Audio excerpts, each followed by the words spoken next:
Well, welcome everyone to the 27th Degree with Chris and Nancy from 27 Degrees Consulting. We want to recognize our sponsor, Bay Coast Bank.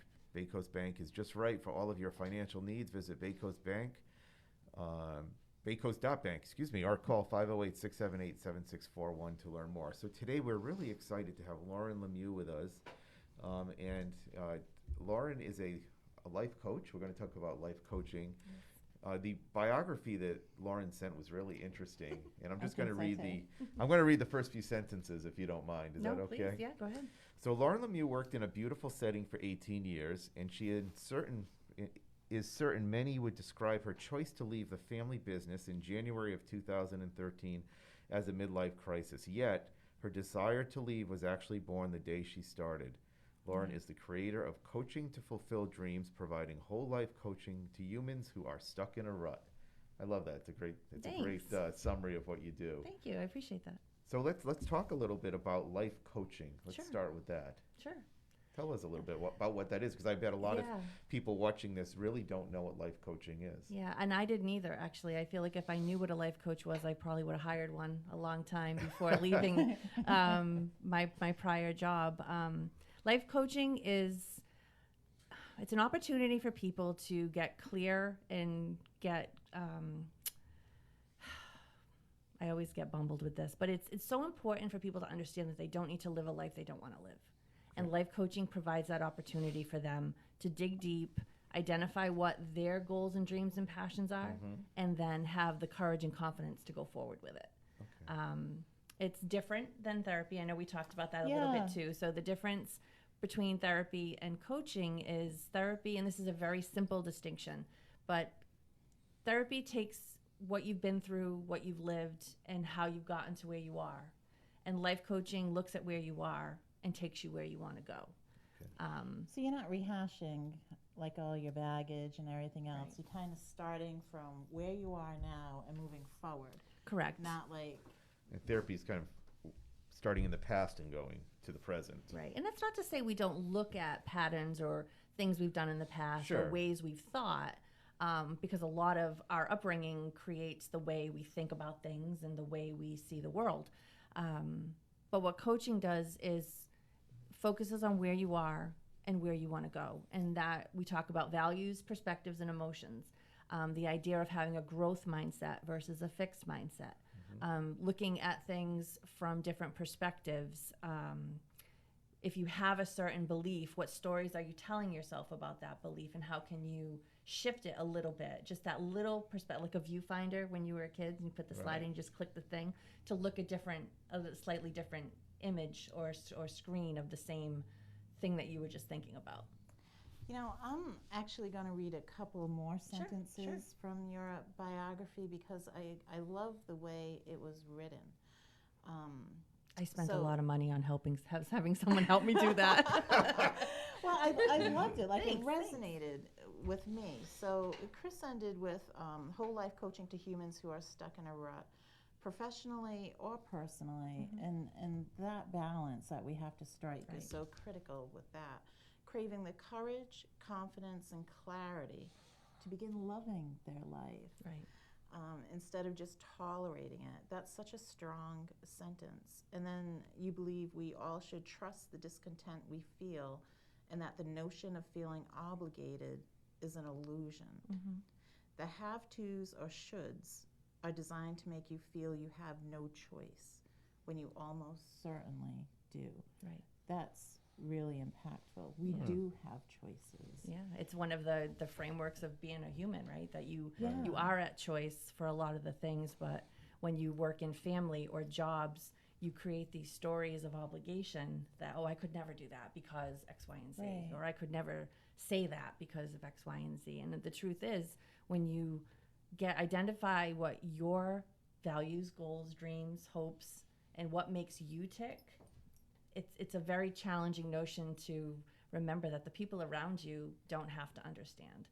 You know, they don't have to get it. Right. When I said I was leaving because I work with my mom, it was a family business. Right? You know, midlife crisis, I don't think you're really old enough to have a midlife crisis. Well, you'd be surprised. Thank you for that, but you'd be surprised. But I actually think of it, it's more like midlife confidence. Because when people get to midlife, they realize they're not going to take a lot of the stuff. They're not going to settle anymore. Right. You know, they realize that, you know, life is short. And now more than ever, with what we've all endured the past 2 years, Very that true.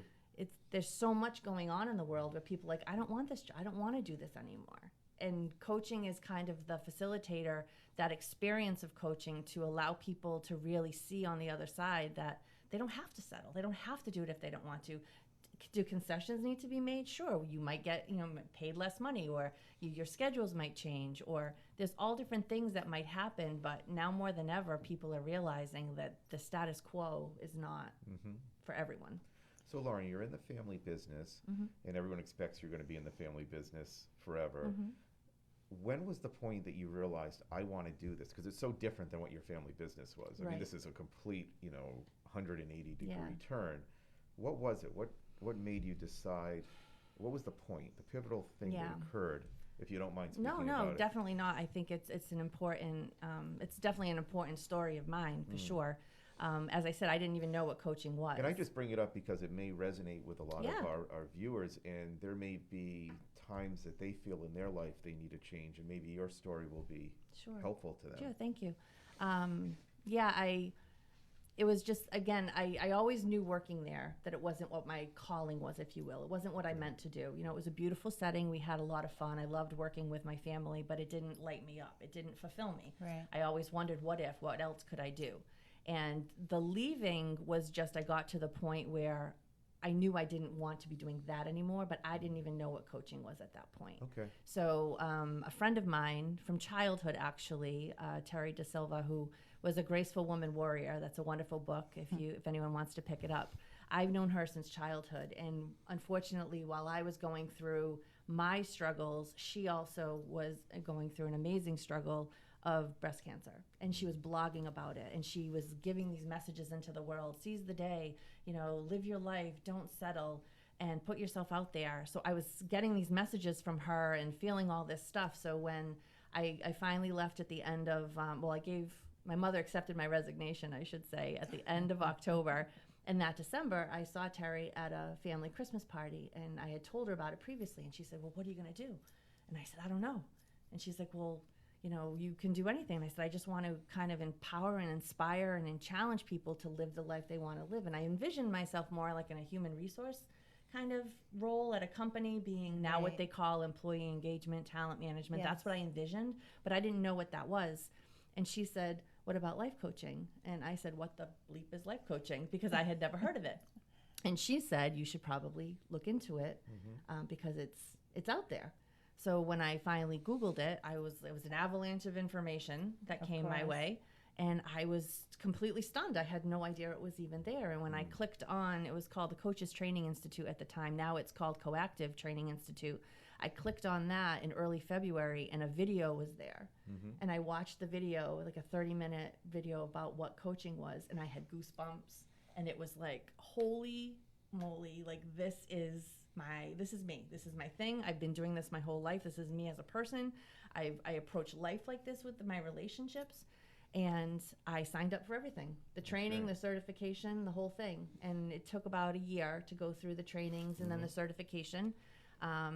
And then International Coaching Federation is there as well. And I got my certifications through that. And then it just kind of took off. That's great. Yeah. It must have taken a lot of courage to decide that you were leaving your safe job with really no other job. Right.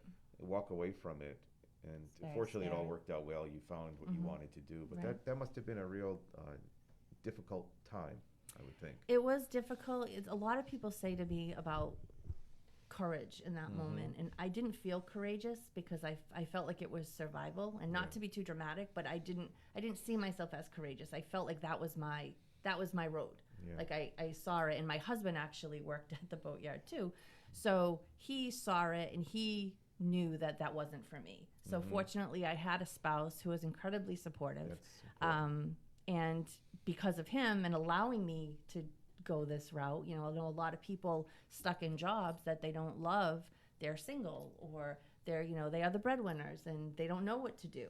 And those are the conversations I really enjoy having with people, because sometimes it's not about switching the jobs. you know, I'm sure you guys, you know, it's not about, a lot of people don't leave jobs, they leave managers, they leave people, they leave cultures. And that's the kind of conversations I want to be having with people these days, because it's about creating inviting cultures for your staff. You know, now more than ever, right? The Great Resignation is a big thing. And if you're not leading your organizations, taking care of your people, they're going to go find somewhere that does take care of their people. Of course. Yeah. So when you were doing your certifications and learning about life coaching, were there aha moments where you were like, oh, this makes so much sense? Yeah. Like what kind of really fell into place for you and maybe changed the way that you were looking at things? Yeah, there was actually in the third weekend of my, yeah, it was very Usually distinct. when I remember. I ask a question like this, people kind of like, well, let me think. And No, you're just but like, yeah, the third weekend of training, it was all about perspective. They call it balance training. Yes. And I volunteered to be the participant in that exercise. And the coach who was training us took us around the room, and it was about trying on different versions of my story through different lenses. And one of the ones that I picked, it was like my little girl. I pictured the little rocking chair I had as a kid and me sitting there and just being very scared, because at that point I had left and I didn't know all the emotions that were going to come. I felt like I was, you know, I abandoned my family. I felt guilty. I'm an only child, so I worried about my mom. Like, how is she going to do without me? And it was very, and then there was another one that came around in that same exercise, which was more like from a, you know, that I was being a bitch, that I was, you know, only thinking of myself and nobody else, and how wrong that was. But trying on all those different things, it struck me how powerful coaching was. And at the end of that exercise, they say, okay, so which of these perspectives is most beneficial to you? And I got to choose which one I wanted to be in. And that's what coaching is about. It's recognizing you have all these emotions and feelings and thoughts, but you get to choose which ones you listen to. Oh, that makes a lot of sense. So, Lauren, I think, and I'll talk personally from my perspective, like sometimes I'm like, I can't wake up and be a totally different person. Right. You know, sometimes it's hard to like break out of your shell. Like before we did this podcast, you know, they were like, it was scary. It was a scary moment to say, all right, we're going to do a podcast and we're going to do it over the internet and everyone's going to be looking at us and what are they going to think of me and like all that stuff, like all those uncertainties. Yeah. You know, so talk about how people like really get comfortable with reinventing themselves or looking through a different lens and having that awareness to even take that first step to do that. Practice, consistency, and a lot of absorbing information that works for you. There's the notion. I just heard this yesterday actually on a podcast. Like I realized I do this. I take in information. Yeah. If you want to give me advice, if you want to give me books, if you want to give me suggestions, I take it all in. But then I sift through it and I pick what's going to resonate with me. Yes. Just because someone tells me to do something, I don't do it. Right. And I feel like from an emotional standpoint, that's important. When you're following your own heart, it shouldn't matter what anybody else thinks.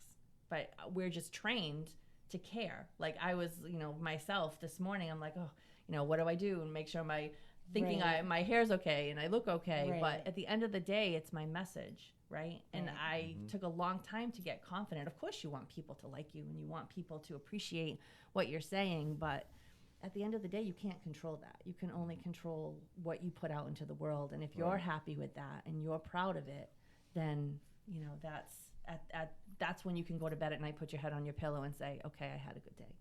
Yeah, that's great. I mean, that's great advice. I mean, you know, I'm not a counselor, but as a physician, I do a lot of counseling with patients. Right. And, you know, one of the pieces of advice I give very often is similar to what you just said. You can't really control other people's reactions. Yeah, well, you can't. You can't. It's not that you can't. That's not possible. There's no way to control that. And, you know, I think once you realize that, it makes your life a lot better. Absolutely. One of the biggest shifts for me, have you guys read The 4 Agreements? Yes. Right? I have not. That's you need to read it, because that book, I remember sitting on my side porch and it was like it hit me like a ton of bricks. And it's a little book. It's Little a book. real easy read. Yep, and it's basically that Big letters. I need big letters. Picture I'm books? sure No, they not have picture one for the elderly, that, like, you know, Audible. that easy reading. Audible. Yeah. I'll get the Yes. Audible version then. Okay. But it's about always doing your best, being impeccable with your word, Yes. not taking things personally, Right. and not making assumptions. Yeah. And the assumption piece was big for me. Those are hard things. Oh, they're hard. But the way he lays it out, Don Miguel Ruiz is the Yeah. author, the way he lays it out, it just makes so much sense. But the assumption piece is really hard because we all think that everyone has the same, they think about things the way we think about things. We have a framework of how we think about life and the way the world works. But Nancy thinks about life differently. You know, you think about life differently. You have a different framework. Right. So we make these assumptions that, you know, someone reacts or behaves in a certain way because they're thinking about things the way we think about things. But it's not the way it is. Right. Everyone has their own world and their own framework as to how they And you're not the look at center life. of everyone else's world. exactly. Yeah. It's like Exactly. people aren't obsessed with Nancy and Chris, unless they're listening to our podcast. Right, well, Right, hopefully. right. But, you know, so it's like, and that was kind of like a breakthrough moment for me too. It's like, gosh, why am I obsessing over this situation? Because literally, if it had been reversed, I might have put 2 seconds into the thought and I've already moved on. Yeah. So Right. like, Yeah. I'm not the center of anyone else's unit. Well, maybe my husband, but you know, That's questionable. I know, right? You've met John too. Sorry, But, John. I'm sure you that know, Nancy is the it's center of the tough. And then, universe. you know, going back to what Chris was saying a little bit earlier too, I was in a group once, and one of the girls in the group was saying, you know, the words I speak become my reality. And I thought that was a real powerful statement too. So it is about how you think and your perspective. And the words you say, things. that's a big part of when I work with a client is the words that they use. Yeah. Like, do they always say I'm sorry? Do they say I can't? Do they say I don't know? Or shoulds and have tos and tries? You know, all those words are so, you know, empty in a sense, and it's until you take the words of action. You know, it's not that I have to do anything, I get to do it. It's not that I need to do this, I want to do this. Right. You know, it's not that if you say you can't do something, it's not that you can't do it. You're choosing something else over what they're asking you to do. Right. So when you reframe and you are very intentional about the words that you say, it kind of like it gives you a solid foundation, and it like lets you stand a little bit taller. You know, that's a good point. I mean, I see so many patients who are depressed, and you know, there's a difference between, you know, major clinical major Right. depression, of course, you know, where someone is suicidal versus someone who just is down, is dysthymic. And if I look at those people who are really just sad, a majority of them just feel like they're stuck in situations they don't want to be in. Often it's work situations, you know.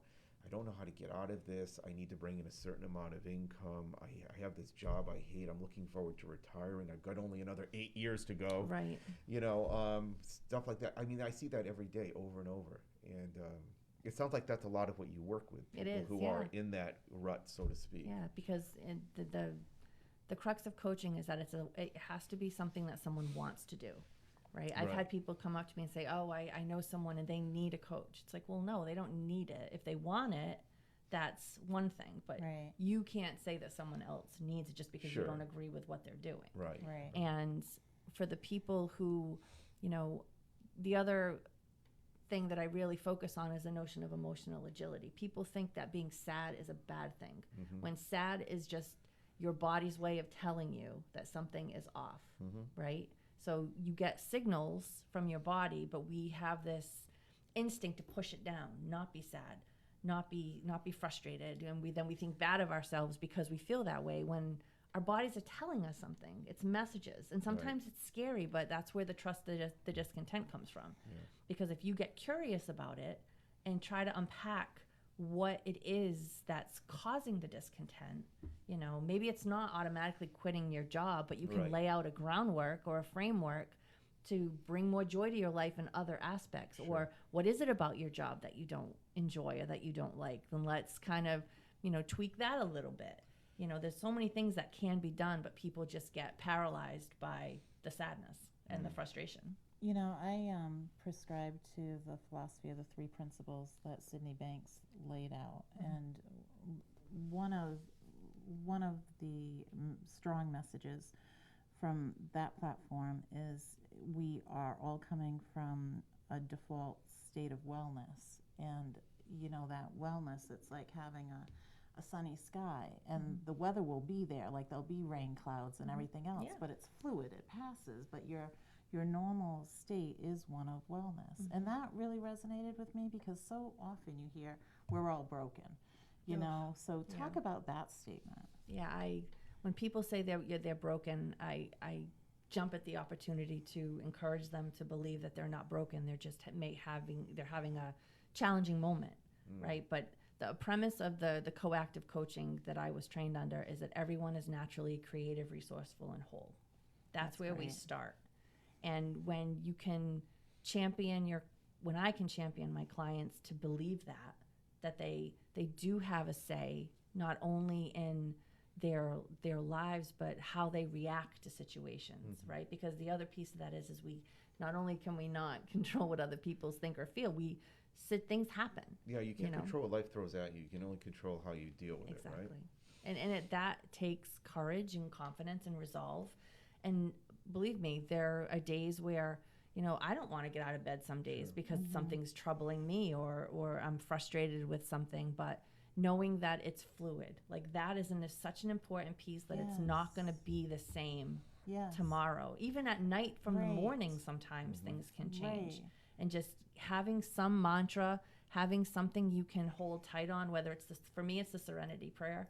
Like that for me really can bring me to a whole different level of comfort when I'm feeling that any kind of fear or sadness or confusion.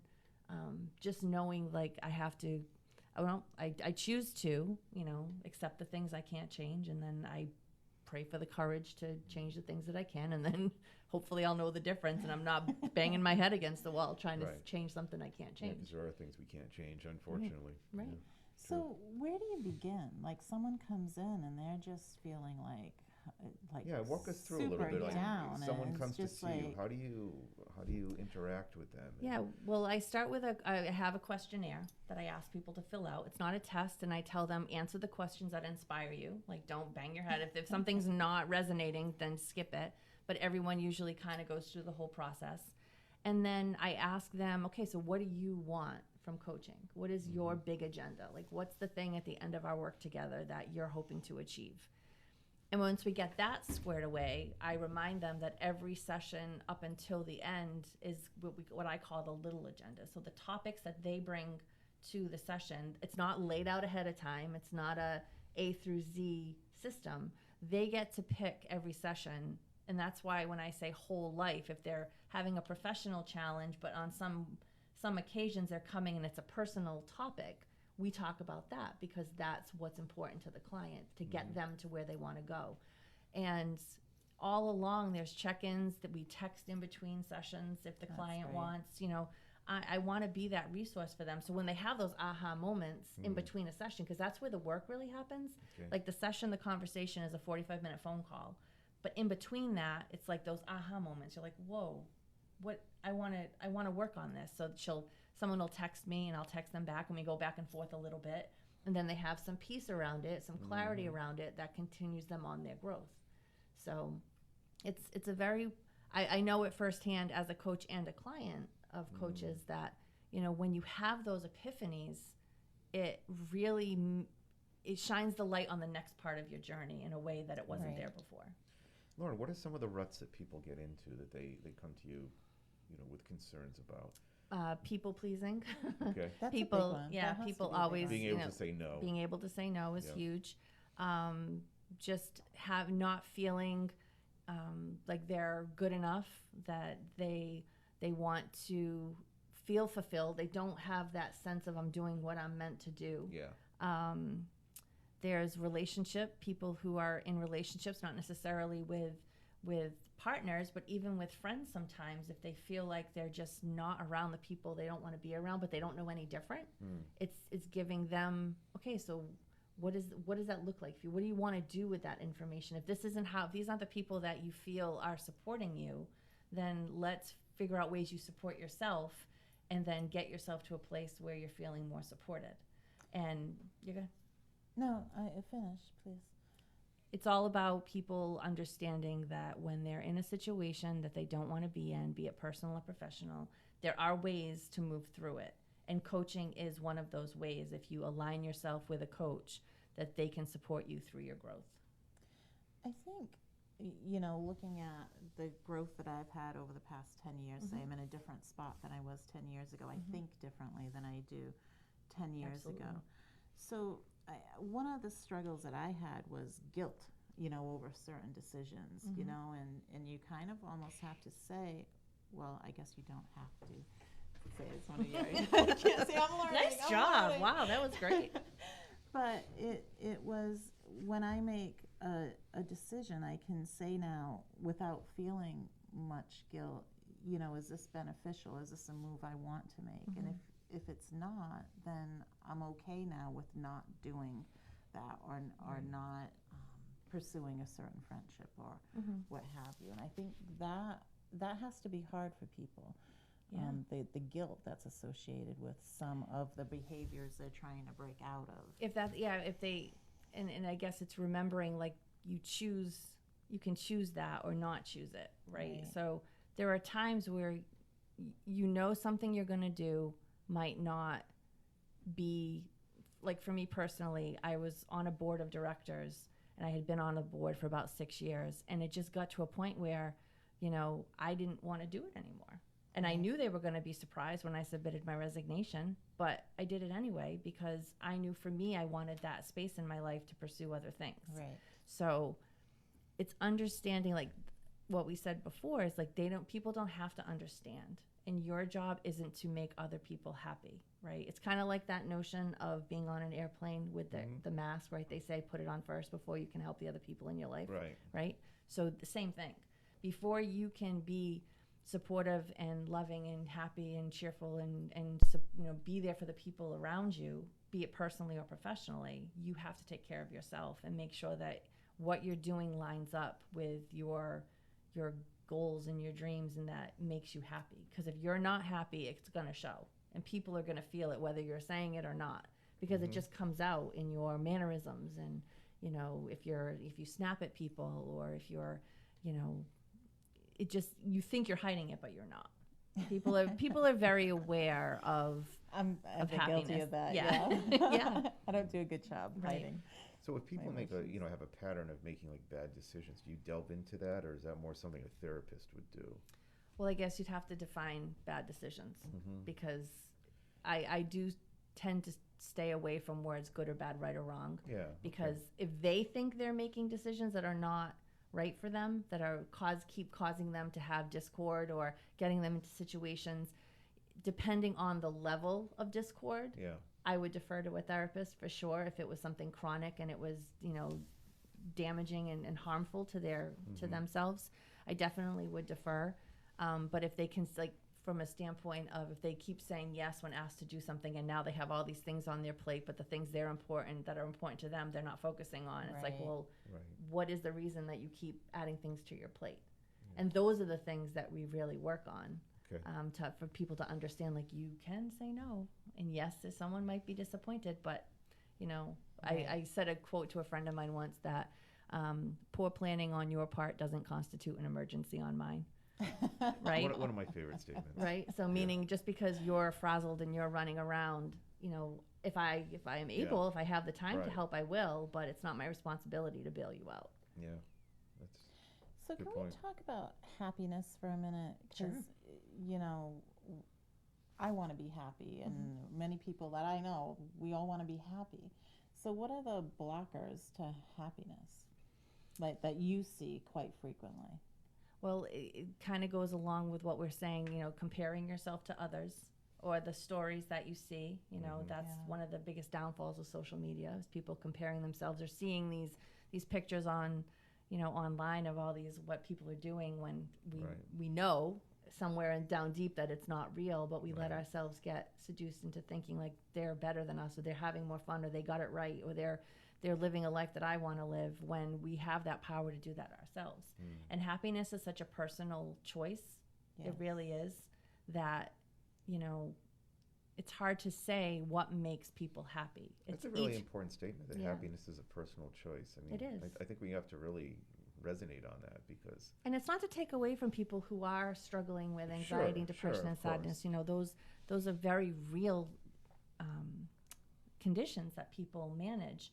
And when I say, you know, Susan David has an amazing book called Emotional Agility, and it talks about not shunning the emotions that we're feeling because we think we have to be happy or be positive. You know, she calls it toxic positivity.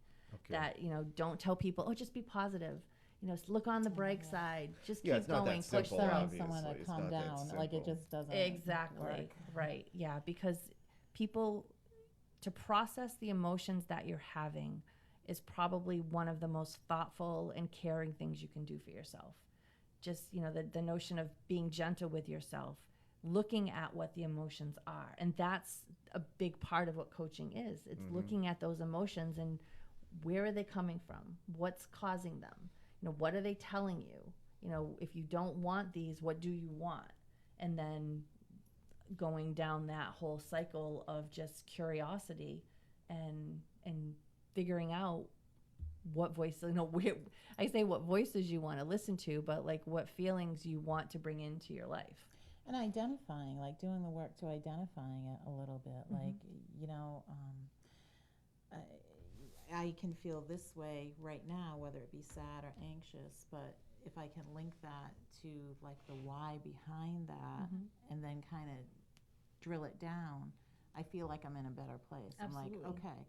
And then, you know what I just recognized about myself, and no comments from the peanut gallery. I'm not going to say a thing. Don't worry. But I work different shifts. Sometimes I work nights, sometimes I work days, and you know, I feel my tolerance level being like this big if I get up a couple hours after like working a night shift or something. And just to realize that, it's like, oh, I'm feeling this way probably because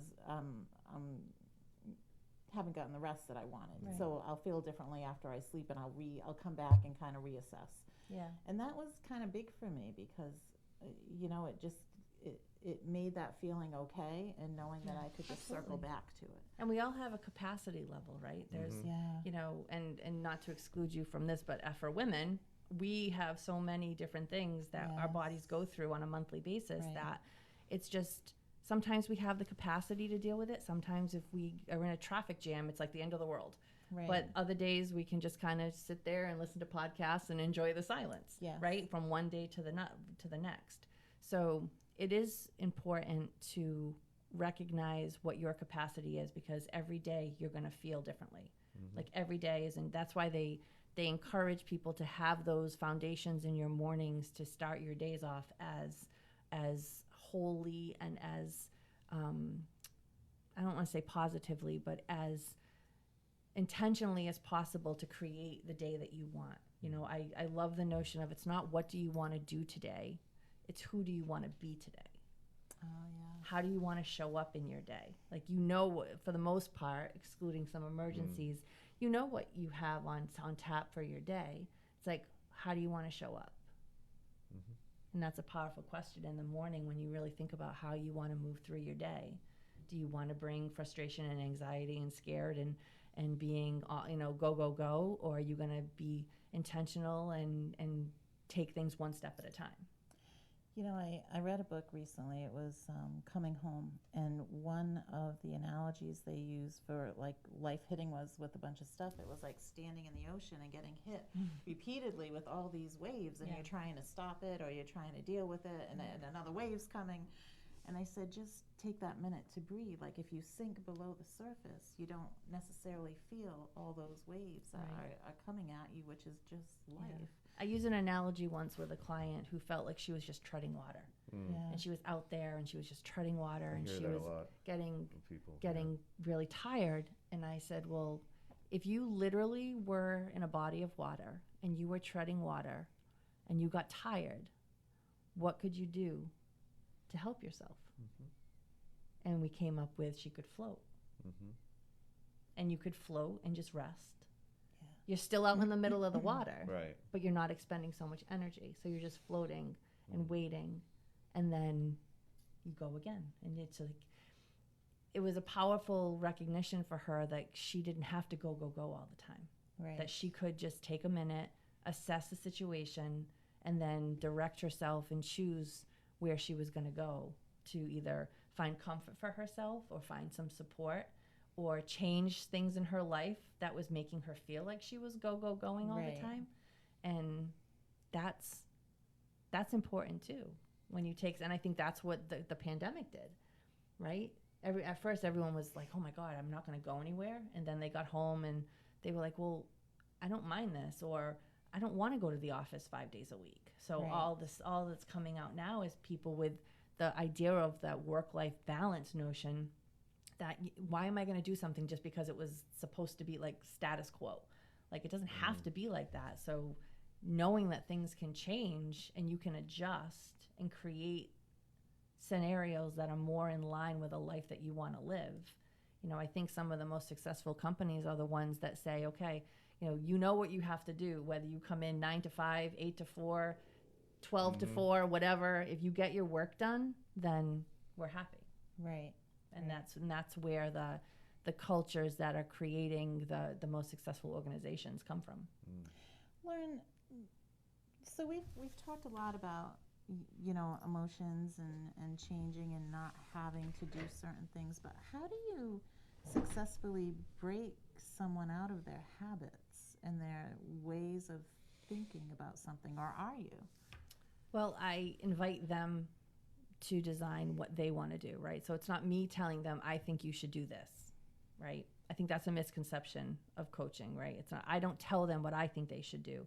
I listen to what they say they want, and then I challenge them to do the things that they say they want to do, right? So it's not me saying, okay, you're going to go in and you're going to talk to that person and you're going to tell them this.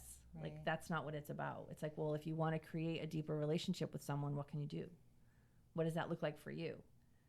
And then we explore the different opportunities, and then they pick the one that resonates the most with what they want to achieve. Okay. Makes sense. Does that make sense? Yeah, it does. It really does. Now, when people sign up to have you as their life coach, like how long does the relationship last? Yeah, that was a question I had too. Yeah. Right. Mm-hmm. To go for You guys are on the years? same page. Well, some I have had some clients that have gone on for years. They put me in their schedule as kind of their respite. They know Okay. that they have an appointment with me to work on whatever it is that is coming up for them. And then I have clients that sign up. I ask people to give it 3 months. Yeah. So 6 sessions, 3 months to kind of get your feet wet, to feel like if I'm, if we mesh, if it's what you thought it was. Right. And then 9 times out of 10 people, they keep going. They don't stop at 3 months. Right. I would say an average is probably either, I would say 12 to 15 months is probably an average time. But there's all different reasons why someone would come for coaching. Right. And once they hit that pinnacle, then they feel like they want to, they're good and they've learned what they wanted to learn and they move on. Then sometimes people come back and they say, okay, so I got here and now I'm dealing with this. So I'd like to work with you again so we can get me to where I want to go now. And so it's just nice to see people out there who are thriving, and they know I'm only a text away. Right. So I do have a lot of, past clients who'll just text me and be like, this, and this, and then we go back and forth a little bit. And they're like, all right, I got it, good. And then they take off. So this isn't like, come on into my office and lie on a couch. It's like, hey, it's a phone call. Yeah. Right? Some coaches, I think they do use Zoom. Yeah. But what I found, and actually what research has shown, is that when you talk over the phone, people at first are concerned about the level of connection. But what happens with a coaching call is, especially, you can go to ask questions that are very personal and you don't have a pair of eyes watching you react. Okay. So it gives you a sense of How intimacy. does that work for you, though, if you're not picking up on nonverbal cues? Yeah. Well, it's interesting. You can pick up a lot by listening. You can pick up a lot, like if someone's moving or not, by the pace of their voice, the pitch of their voice, the how fast they talk, the pauses that they take. Right. That's part of our training, is to kind of pick up on the things that they're not saying more than the things that they are saying. And there's a certain comfort in that too, because I'm not having to get ready and run out of the house and be somewhere on It time. is very It's convenient. just like, Yeah. I can just call you. Yeah. How You long know? is a session usually? 45 minutes. 45 minutes? Mhm. So you do that every other week? Every other week. I That's ask fine. people if we can to kind of put it in their same schedule every other week, Yeah, so that it's makes sense. consistent. But I'm, you know, I'm pretty flexible with that. So fortunately, Now, one thing I'm sure that some of our viewers would wonder about is this something that is covered by an insurance company, or is it something they have to pay for out of pocket? yeah, it's out of pocket right now. Down the road, I would hope that, you know, insurance companies would look at it more of a holistic, you know, way people can help themselves. And now, especially with therapy being online for a lot of people, that's like Right. an avenue Yes. people can go to. Yes. So we shall see in the future. But yeah, for right now, it is out of pocket. And I made a promise to myself a long time ago, because it just didn't feel right to say I charge this, and that's what it is. So if someone is truly wanting coaching, I know I am fairly flexible, whether it's, you know, we go every 3 weeks or we go 30 minutes instead of 45 Sure. minutes. I try to work with, you know, I do work with people as best I can to be able to provide them with coaching if they want it. Okay, that's good to Yeah. know. Lauren, sometimes when people will see a therapist, they're given like homework, like you have to do this every time this happens. Is that something that you prescribe to? Well, we do have the notion of homework, but it's basically an inquiry, a challenge, or a request. So I love this. an inquiry is when we're coaching, and if there's a powerful question that comes up that they stop and they aren't really sure what the answer is, I ask them to take it with them and think about it, you know, in the car, or think about it when they're having their coffee, or think about it in the evening, and just ponder what that question is, so maybe the answers will come to them later. A request is action-based, so if they're saying that they, you know, want to meet new people, I'll ask them, okay, so reach out to 2 different groups in the next 2 weeks and make a date with something to do someone to do something. Right. And then a challenge is usually a little bit more intense, whether it, you know, is from a professional standpoint. If it's like talking to your boss, it's okay. So you're going to send an email tomorrow, right, to talk to your boss. And then they can say, because it's their coaching, they can say, well, maybe not tomorrow, but I'll do it by Friday. So it's a back and forth, that they're committing to something, but they're not doing it because I say that they should do it. They're acknowledging that it's something they want to do, but they can tweak the framework to what they want. So it seems like you're always building like positive momentum, like you're moving towards whatever that person needs. Right, and that's the goal, is to just go forward. And that's not to say sometimes you take 3 steps forward, 1 step Right. back. I mean, Of course. there's all kinds of hills and valleys and ebbs and flows that we go through together, but it's recognizing that's a part of it, right? You're learning along the way, and some of it I know can sound so cliche, you know, growth and learning, and you know, life is a journey, not the destination, all that stuff. But at the end of the day, it's kind of really true. Yeah. And if Yeah. you can live like that, and knowing that everything that happens is it teaching you something or showing you something, learning something, then, you know, it's a good day. Lauren, That's can great. you share a success story with us? Sure. I actually thought about this. So first, when I started coaching, I entered a local professional group, and it's a referral-based organization. And one of the guys in the group came up to me about 6 months after I applied, and he's like, I really want you to talk to my wife. And I'm like, okay, does she want me to talk to her? Because that's important. Yeah, that's His name wasn't John, was it? No, but it was a professional situation where they were they were both engineers. John's probably listening, by the way. I know, this is probably I'm all sure he has a setup. sense of humor, though. He That's does. fine. He's a very funny man. And they were working together as engineers, but she was not happy. She went to school for engineering. They had a firm together, but she was not happy. And within, I think it was 2 or 3 sessions with her, she realized she wanted to be a nurse. Okay. So she left the company, went to nursing school, and she is 18 months away from being a nurse practitioner. great. Oh my That's great. God. So she is kind of one of my, and we worked together for about a year. And then when she was starting school, she's like, okay, I think I got this. And then a couple of years later, we worked together again, because she was at another, pinnacle of what she Yeah. was doing. Another crossroads came up.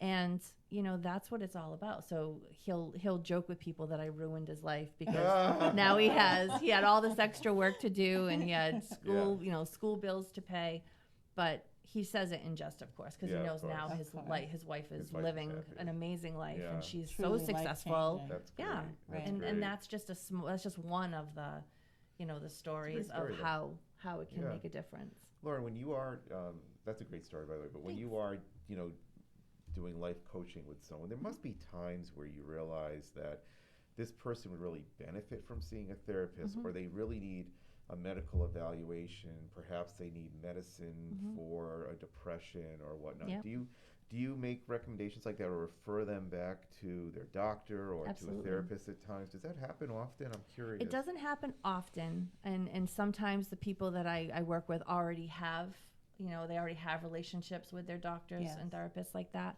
There was one story a couple of years back. I was working with someone who, she was extremely professional and had and all the framework of an amazing life going, but she had a lot of, I say demons, but a lot of self-critical talk that she was working through.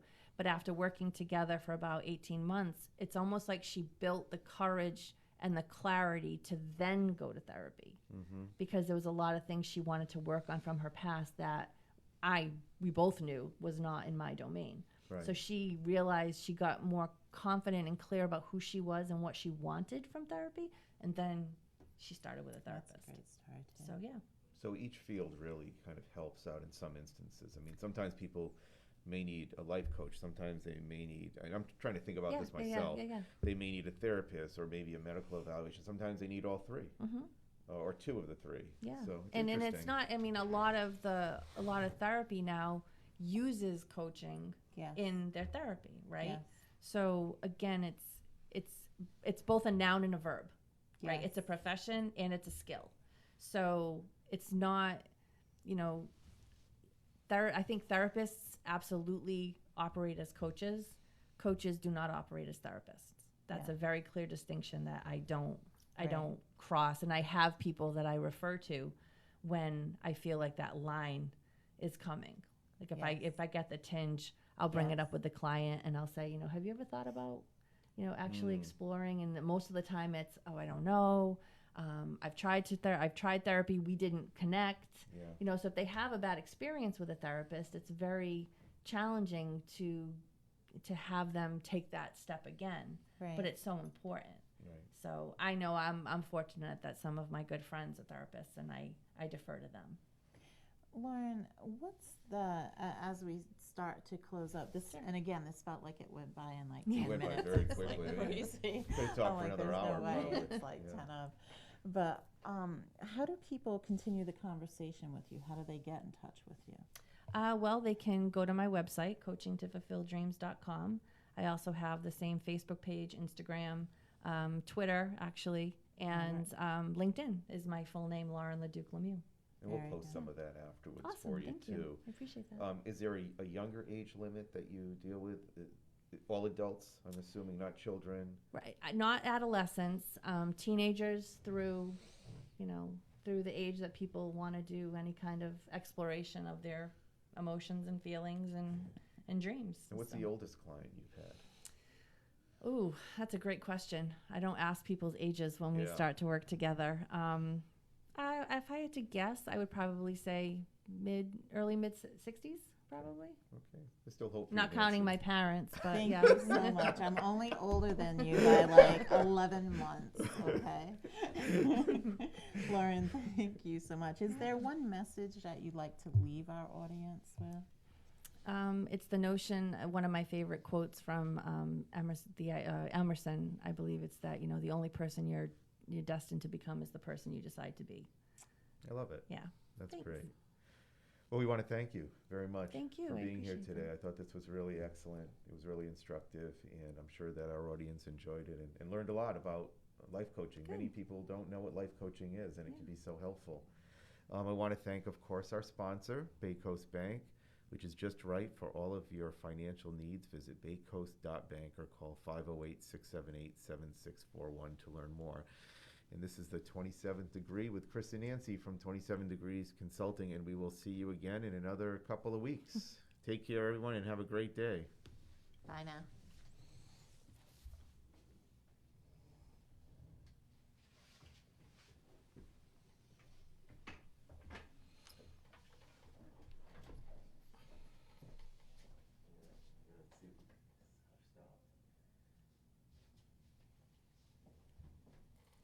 How do you know they stopped recording? We have transitioned from Taylor in the studio over to Courtney. Oh, nice. Yeah, so Taylor usually gives us a thumbs up. So if we're still on air, we'll just continue our chat. Oh, right. But no, I think this was really helpful. You know what was Good. helpful too?